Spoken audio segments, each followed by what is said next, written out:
Tankers. I am Jason Wiersema. This is Tankers Fantasy Football. And I know we missed our waiver wire edition. I know we're going to sprinkle in some waiver wires in this video. We usually get them out Monday night. But on the way back from the game on Sunday, the Bears depressed us and the Hog so much. The Hog blew its radiator on the Eisenhower. We had to get towed off by a municipal worker, but thank goodness they tow you off the Eisenhower for free just to get it, just to make sure the interstate's safe out there. Towed us to a local Walmart, so we had to camp out there for a while. The Hog is still at the Walmart in Hotchkiss, Illinois, waiting for the radiator getting tomorrow. I'm gonna head down there and bring back the Hog. But with no further ado, you know how we do here at Tankers Fantasy Football. If you want to, maybe you give us a subscribe, maybe you don't. Maybe you throw us a like, maybe you don't. Maybe you go fuck yourself. All right, we're going to get right into it right now. We'll lead off with some Sony Michel. Sony Michel took 3 touchdowns to get his ass 22 PPR points, and he had a 4th touchdown that he dropped. I mean, this is just absolutely, I just don't know. I think it's time to sell Sony Michel. He's only averaged 3.3 yards per carry. I know it's not necessarily all his fault. The offensive line's banged up, a lot more banged up since last year. He's lost Gronk and Dwayne Allen, who were great blocking tight ends. He's lost his fullback as well. I mean, I think it's time to sell. If you can get back in RB2 value coming off this 3 touchdown performance, I would be all in coming up. And he's got the Browns coming up. We're giving up the 3rd most points to running backs. So you can kind of tell the owner you're trying to trade him to that at least he's got a juicy matchup coming up this week and to try and sweeten the pot a little bit. All right, we got some Mark Ingram. He has the bye week, and then he has the Patriots, and he's only been over 15 PPR points once since his week 3 sexy deluxe game. But, I mean, he's got the Bengals after that, and the Bengals are giving up 186 yards, 2 opposing running backs a game, scrimmage yards, 2 running backs a game, and I mean, that is most in the NFL, and they're giving up the 2nd most touchdowns to opposing running backs. And also they have the Jets and the Browns in the fantasy playoffs, does Mark Ingram. So I think now is the time, if you want to get him cheap, moving into the bye week with the Patriots coming up next after that, I think now is the time to get some Mark Ingram on the cheap. Or we got some Ty Johnson. This is kind of more of a waiver wire situation. Like I said, we would get into a little bit on this video because we missed the waivers. Ty Johnson, I think he's kind of a buy. I'm a little bit worried. I know there's not really any sexy juice going on in the waiver wires. Probably looking to, blow your waiver wire load on this guy. Maybe some people are even throwing 30, 40, even 50% if they got enough fab dollars left. But I just don't know. I'm afraid the Lions are going to bring back C.J. Anderson. He's still a free agent. If that happens, Ty Johnson's value, I think, takes an incredible hit. And if you look at it, I mean, yeah, Ty Johnson did have a pretty good week. This last week he had the 4 receptions for the 48 yards. He ran like the 2nd most routes of any running back in week 7. But you look at it, and Kerryon Johnson's only averaged like 11.4 PPR points this season. That's like good for like 25th overall in average points per game for running backs in PPR. I mean, I just don't know how we expect Ty Johnson to necessarily do better than Kerryon was doing. So I think we're buying. I think you're selling. I think you're all in. Best case scenario, you're looking at a back end RB2 or like a higher RB3. I mean, J.D. McKissick is going to be getting his out there. He is going to be involved. And I think they're going to bring in somebody else. If they bring in C.J. Anderson or like Jay Ajayi, takes a serious hit to Ty Johnson. But talking about Ty Johnson, he was a handcuff, and if you're the Kerryon Johnson owner, now you got to go out there and blow your fab load to get him.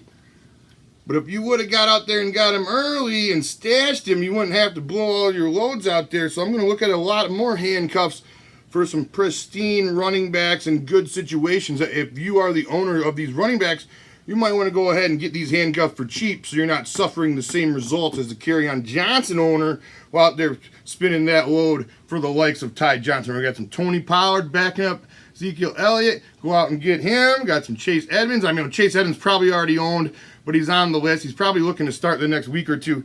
Anyway, we got some Kareem Hunt. He'll be eligible to come back in 3 weeks. Going to start practicing this week. Got some Armstead out of Jacksonville. With the way Leonard Fournette's been touching the ball, I think eventually Leonard Fournette will get banged up. He's always kind of been the likes to get banged up in his career, so I think that will happen. If so, Armstead's probably looking into a big workhorse load if given the opportunity. Got some Wayne Gallman, Darrell Henderson out there. Got some Madison if he's still available for the Vikings. He's probably another guy that's also gone. But if you're the Dalvin Cook owner and Madison is still on your waiver wire, you need to go and get up on some of that and some Benny Snell as well if you are the James Conner owner.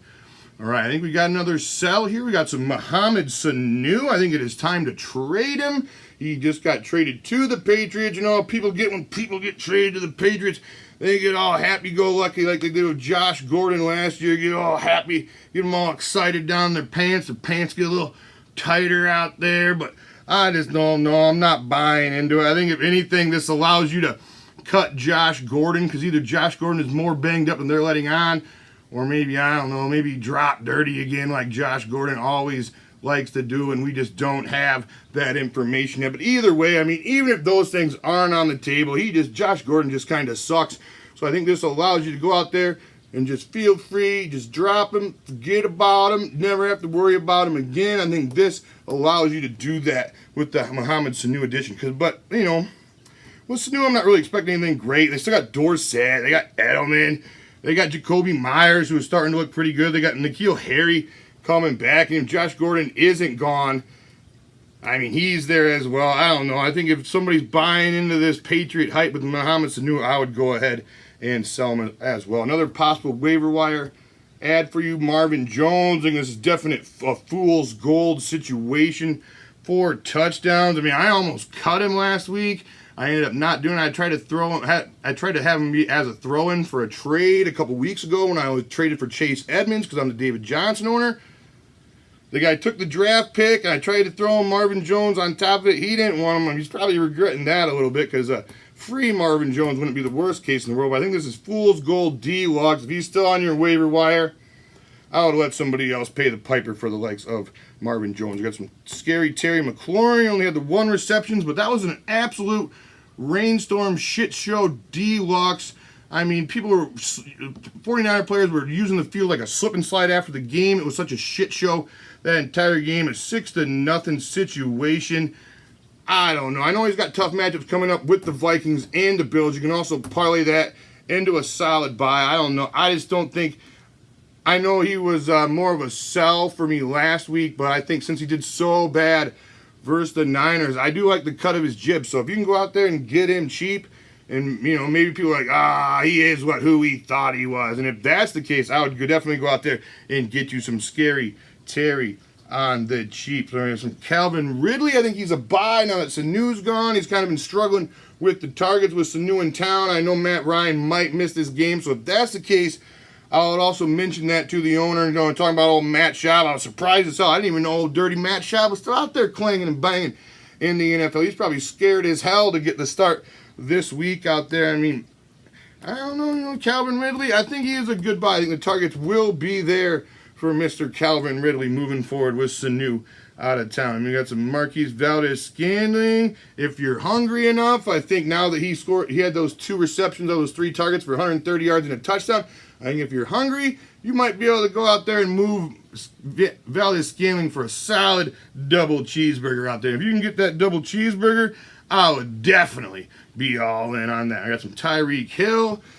We got some Holmes looking to like 3 or 4 weeks. But if you're the type of player that's like 4-2, maybe you're 5-1, or I'm talking about maybe you're 6-1, 7-0, 5-2 out there in your respective leagues. And if you can shoulder the load of Tyreek not being your sexy deluxe with Matt Moore at the helm for the next 3 or 4 weeks, I would look to do that. I would look to buy Tyreek Hill from a team if the Tyreek Hill owner is struggling. Maybe he's 2-5, maybe he's 3-4, and he just needs a couple of guys to help him get into the playoffs. I think now is the time to swoop in and get yourself on some Tyreek Hill. I got some Juju Smith-Schuster. He has the Dolphins, giving up the 3rd most touchdowns of wide receivers. Then he has the Colts, who are 24th in wide receiver points allowed this season. So Juju's got some good matchups coming up.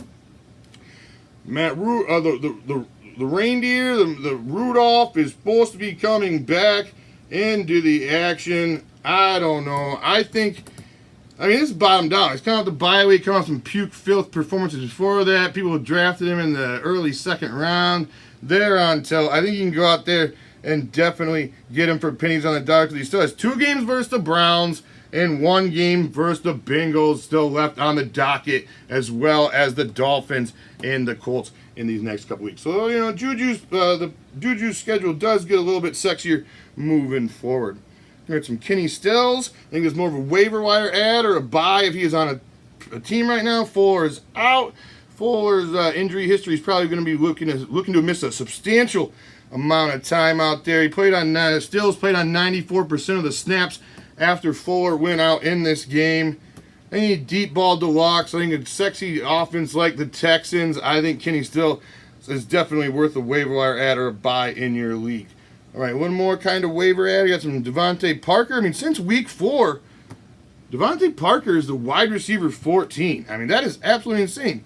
He finished as wide receiver 11, then he was the 24th, and then last week he was the 16th wide receiver in these last 3 weeks. He's been getting his ass in the end zone. If they're going to continue to play Ryan Fitzpatrick at the helm in Miami, I think the arrow's kind of pointing up for Devontae Parker. Nobody really thinks he's worth a shit, so you can probably go out there and definitely get him for pennies on the dollar as well. All right, we got some Ryan Tannehill out there breathing life back into this Titans offense. He went out there and threw for 300 yards. Corey Davis and A.J. Brown went out there and actually looked like NFL wide receivers with a guy capable of getting him the ball. A.J. Brown got 8 targets, and they both play the Bucs this week, are giving the most yards and the second most fantasy points to opposing wide receivers. Davis is winning on about 80% of the snaps, while A.J. Brown is about 65% of the snaps.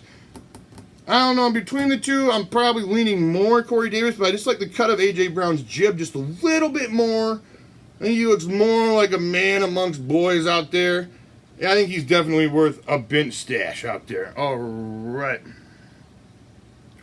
All right, we got one more tight. I think we got a tight end you can probably sneak about getting up on. I think Evan Ingram coming off the bye. People are salivating. He was back in there. He's going against the Cardinals who just vomit up points with opposing tight ends, and he went out there and he got you 1 catch for 6 yards, and it makes you absolutely sick. So I think if the Evan Ingram owner is on the ropes, he's feeling down in the dumps about Evan Ingram's week 7 production, you can go out there and get him for pennies on the dollar. All right, you like the cut of my jib? Give us a like, give us a share. Put all your waiver wire questions, all your stardom cinema questions, all your trade questions down in the comment section below. I will get back to you out there. I always do. So let's hear it, boys. And let's hear one more golden shovel for our boy Joe Mixon. I mean, how gross, how gross is it, Joe? I mean, we're talking about a catch. We're talking about a touchdown, and we're still talking about 7.5 PPR points. You get a catch, the catch and the touchdown alone gave you 7 points. You're talking about 0.5 points in yards, Joe. I mean, oh my fuck, Joe, you are dead to me, bud. And speaking of, that's why I'm not the Kerryon Johnson owner. But I'm looking to throw some fab at Ty Johnson just to hope and pray that I don't have to look at Joe Mixon in my lineup for at least a few weeks. All right, holler at me, boys. I'm hot as fuck, bitch.